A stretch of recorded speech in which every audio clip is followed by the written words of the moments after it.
Nobody could like Corporal Lawrence. That's not to say that nobody tried or that he was somehow unfriendly, merely that he was one of those few that seemed to be wired differently.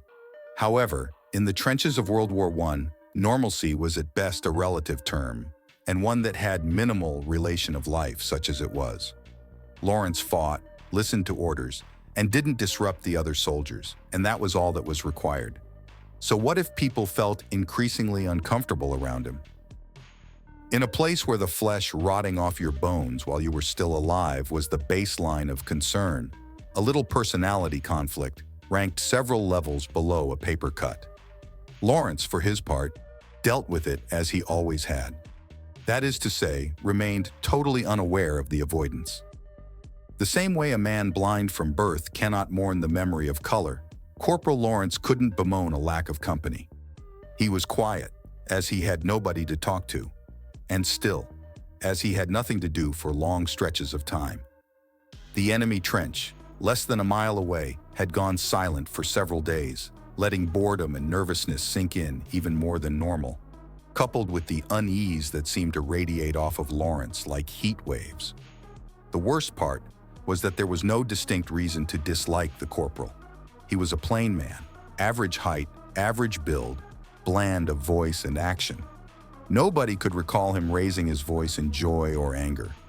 He did have the occasional odd mannerisms, however. He tended to stare a beat or two longer than was acceptable at people. He rarely slept as well, and bunkmates said he would mumble in his sleep almost constantly. The content of those nocturnal ramblings, when they could be understood, were often odd and potentially unsettling. One private moved to another barracks when he heard the name of his daughter pass Corporal Lawrence's lips, followed by a bubbling, muffled giggle. It was strongly theorized that he was sent over the trench by his commanders, more out of a desire to have him away than for his minimal combat skill. He and 14 of his fellows were sent across the nightmarishly scarred waste of the no-man's land between the trenches to reconnoiter the enemy trench and secure it if possible. Many seemed to hope that Lawrence would have the opportunity to prove his devotion to his country by making the ultimate sacrifice for it. It was while he was gone, that 3-day gap as the men held their breath, waiting for a surprise volley of shells, that someone started asking questions. Whereas before, it was almost taboo to speak of Corporal Lawrence, since the departure of both him and his aura, rumor seemed to descend with the passion of the denied. Nobody remembered him ever talking of home. No sweet-smelling letters came, no soggy, dirt-streaked letters left.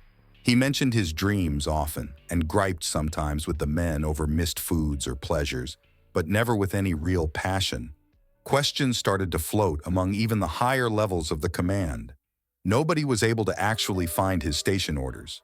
He'd come in with a squad of reinforcements transferred from France, but there was no paperwork.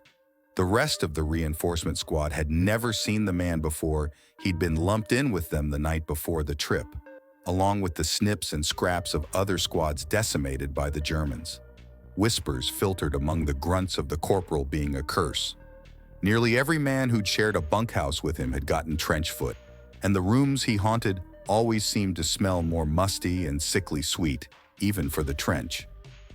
The men sent over the no-man's land with Corporal Lawrence heard and cared for none of this. Just another man among many, all with death certificates awaiting a stamp that could fall at any moment. They moved fast and low, from crater to crater, slipping over slick mud and barbed wire, the only thing that seemed to grow in that blasted waste. Charging the last spurt and into the trench, they were greeted not with the harsh bark of German orders and rifles, but a dense, close silence. Preparing for ambush, the men started to filter out into the tunnels and halls of the trench. The men, already nervous, were not calmed by their investigation. The trenches stank of mold, sweat, and a thin undertaste of rotten fruit. A vile, cloying slime seemed to have pooled in every divot and crack, sticky as glue and itchy on the flesh. In a world where rats and insects would try to snatch food from your mouth even as you ate, they saw nothing alive, not so much as a fly. An armory lay in chaos, munitions spilled on the ground, rifles tossed like pickup sticks. A mess hall had been reduced to ruins, the tables and chairs piled in the center of the room, charred and twisted, the rations seemingly stamped into the dirt by many feet. And still, nothing, alive or dead, was found by the increasingly anxious soldiers. Private Dixon found the first body and managed to cry out before vomiting. They knew it had been a man only because nothing else of that size could have been there. It lay on the floor of a barracks, the entire floor. The flesh of it had been smeared somehow, spread like butter over the rough dirt floor. Bones, already looking pitted and rotten, stuck out at random angles like dead trees in a still swamp. The skull rested on one of the highest bunks facing the doorway. 10 gleaming white fingertip bones crammed into the cracked eye sockets. As one man went to examine it, he found the back of the skull had been crushed open, the rotting, sagging sponge of a tongue stuffed into the otherwise dry cavity. More remains were found, each seemingly more unsettling and strange than the last. A ring of hands in a sandbagged watchpost, 10 of them, fingers interlaced like a basket, the wrists ragged and broken. 2 men in a tunnel, skin leathery and thin as mummies, eye sockets staring and empty, mouths locked impossibly wide, their clothes mere rags under an oily black scum. The latrine sent even the hardiest back, gagging and shivering. Overflowing with excrement and offal, gobbets of meat bobbed and oozed in the foul sludge. The whole surface dotted with what looked like thousands of clean, slick eyeballs, nerves and tendons fanning out like goldfish tails. Corporal Lawrence was the first to find the hole, the other men loudly debating the better part of valor and their rapid withdrawal from the nightmare trench. It was small, in a section of fresh digging, the start of a new arm of trenches projecting closer to the enemy lines. No more than 4 feet across, it seemed to be the accidental uncovering of a natural chamber, the empty blackness of it defying investigation. Private Dixon, recovered and blessedly numb from his previous ordeals, saw the corporal prod the edge with his boot, then crouch to peer in, then suddenly slide in headfirst before the private could so much as utter a shout of question. The private was a good soldier, and rushed to the perceived distress of his fellow. When questioned later, he could provide little illumination as to what happened over the 2 minutes Corporal Lawrence spent in the hole. He could see nothing. The light of a torch seemingly gobbled up a few feet into that dense blackness. There were sounds, the rustle of movement over loose stone or rubble, an odd liquid shifting, a dry rustle that made him think of the insect husks he'd used to collect in the summer. As he shouted for aid, there was a sudden upwelling of a repulsive stench, like a reptile house gone sour and old, and his fellow soldiers found him retching helplessly beside the hole when they came around the turn. It was as they rushed to Private Dixon's aid that the hand emerged from the hole. They stopped and raised rifles as one body, roaring for the owner of that pale, trembling hand to identify himself. As they watched, another hand joined the first, followed by the pale, shivering head of Corporal Lawrence.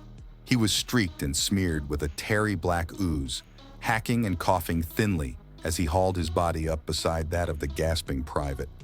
As they moved to help the men, the corporal vomited up a heavy stream of the same repulsive slime that coated his body in smears and globs, his curled, shuddering body voiding more of it into his saturated, fouled pants. They were hesitant to touch him, finally doing so after the seemingly endless river of grime stopped pouring from him. He was insensible, eyes rolling and wide, body as limp as a boned fish. The men quit the trench with all speed. Half dragging the corporal, they ran with no thought to cover or death, only escape. They crossed in record time, falling into their home trench like so much cordwood, gasping and shivering. One man known to have bludgeoned a German to death with a brick curled on the floor in a sobbing heap. The commanders moved quickly, isolating the men and trying to calm the most lucid for a report. What spilled out would have been immediately dismissed as lies and hallucination were it not for the earnest, pleading stares of those reporting. Command calmed them with explanations of battle fatigue and strange gas weapon tests, and shared silent, focused stares as the cowed men were ushered out. Corporal Lawrence had little to report. Of his time in the hole, he could, or would, say little. He stated that he had slipped and fallen into what may have been some long-blocked underground pool, or perhaps a buried latrine. Of the sounds and smells reported by the private, he had nothing to say, only that he had struggled a short time, then managed to get back out, just as the men arrived. Truly, he seemed none the worse for wear. In fact, he seemed in better spirits than many had remembered ever seeing him, favoring the commanders with a wide, giddy smile as he was dismissed with a warning not to discuss the events. The corporal proved a changed man over the next few days. He was more talkative, but quickly had men wishing for his old, unsettling silence. He rambled about the joys of close spaces, of creation and destruction that seemed to spring up all around them. About human pleasures missed, the dimensions and ages of which made some men threaten Corporal Lawrence with a quiet and ignoble death, which only seemed to stretch the near-constant smile on his face even wider. Private Dixon, one of the corporal's bunkmates, whispered to a friend that he had woken once to find the corporal standing over him in the night, his eyes as bright and flat as silver dollars. They found the private the next day snarled in the barbed wire, his intestines spread nearly 10 feet around him in every direction. Not one man from that trench survived the Great War, although few died in battle. A wave of sickness took the trench a few days after Private Dixon's death. A strange wasting sickness, it seemed to eat the flesh like acid, men waking to find previously healthy flesh eaten down to the bone, oozing and blackened. A sergeant was found in a latrine, beset by a living carpet of rats. They refused to quit the body even when shot and attacked several men before the body was recovered. Relief finally came, the bulk of the men being sent to various hospitals, many wasting away before they ever reached a bed. Corporal Lawrence was remanded to a French mental ward, transferred after several complaints from the hospital proper where he was first sent. It seemed his behavior hinted at a growing mental imbalance, culminating with an attempted sexual assault of a nurse, which ended with the loss of 3 fingers from her right hand and the vision in her right eye. The corporal would rant quietly to the other patients, whispers about endless halls, pursuits in the dark, flesh laid out like pages of a book. It was dismissed as so much war fatigue, even as his behavior grew less violent and more unsettling. He vanished several times from the ward, only to appear several hours later, as if nothing had happened. When pressed, he would begin to sing, "My Bonnie Lies Over the Sea," in an endless monotone until the doctors left, exasperated.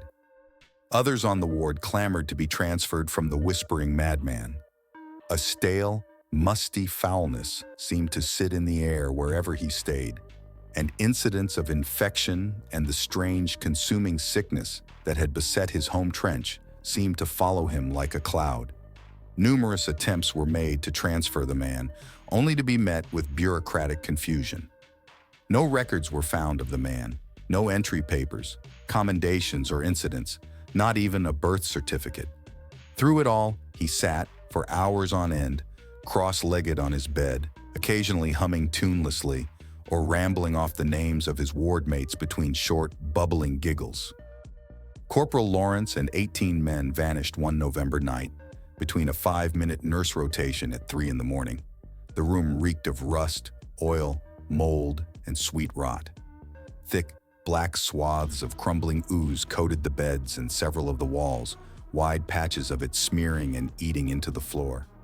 Of the men, there was no sign at first. As they searched, one nurse shifted a bed aside, only to shriek and nearly trip across one of the sunken, reeking depressions on the floor. In a tight, perfect spiral were what appeared to be hundreds of teeth resting neatly on the floor. After counting, they accounted for the total of all the teeth of every living soul in that ward, but one. The corporal was never found, nor were the men. The incident was swallowed by the constant barrage of horrors from the front and forgotten with ease. Stories of a cursed trench wandered across the front lines, often squelched for being bad luck. Still they came. Stories of strange deaths, of disappearing men found days later, alive, but broken and twisted beyond comprehension. Stories of a strange, dark figure stalking the bomb-riddled towns of Europe. This may be the only known image of Corporal Lawrence ever recorded, taken several days after his return from the hole in the German trench.